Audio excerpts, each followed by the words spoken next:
Well, we don't know what exact sanctions are going to be implied in revoking this special status. There are quite a number of outcomes here. The first thing is that it makes it more difficult for US business to work in Hong Kong.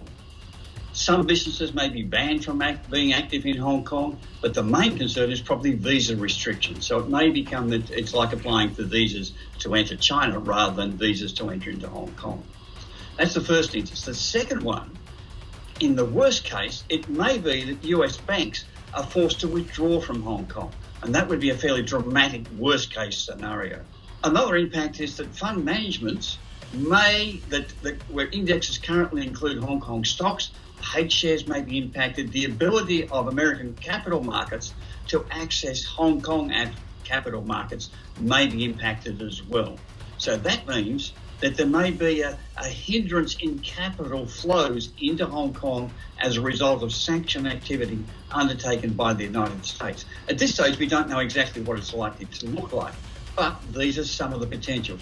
Of course, one of the plus sides is an increase in relisting activities from Chinese stocks that are currently listed in the United States. Now, Alibaba and Tencent have already flagged that they're interested in relisting on the Hong Kong exchange and moving away from the United States exchange. This may accelerate that process.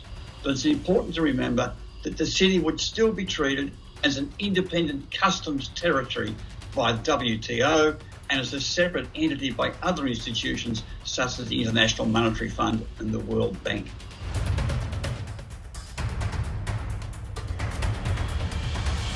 We think that Hong Kong becomes more like Shanghai, and that's an inevitable process. The cross-connect capital markets make it easier to do business directly with China, so Hong Kong becomes a little bit less relevant than it used to be. It increases the reintegration within the Chinese economy, and that's a good thing for Greater China. It also increases Greater Bay Area integration as well.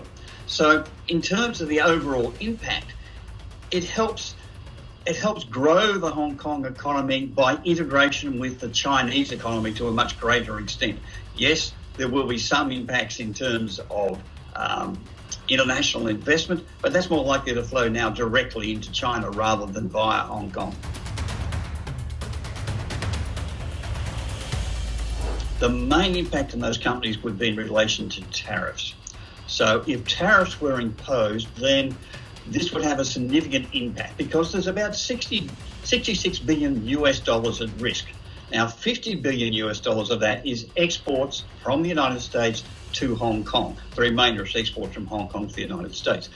It's going to impact on the ease of doing business, and that's probably one of the major impacts.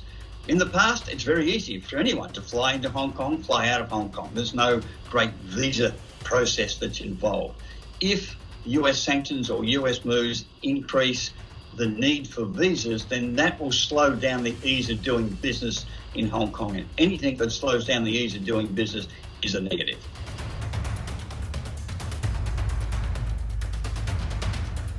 I think the primary motivation here is that it's another tool for Trump's anti-China re-election campaign. This is what I think it will be primarily used for. They feel they need to take some action. It's convenient to take large action at this stage, or at least to make a lot of noise about it. Hong Kong is part of China. That's an irreversible fact. Hong Kong has had a great deal of freedom. We are now moving into a situation where China is moving slowly to bring Hong Kong stability that it hasn't had for the last 6 months. And we can compare this, for instance, to the reactions that are taking place in the United States at the moment in relation to widespread civil unrest.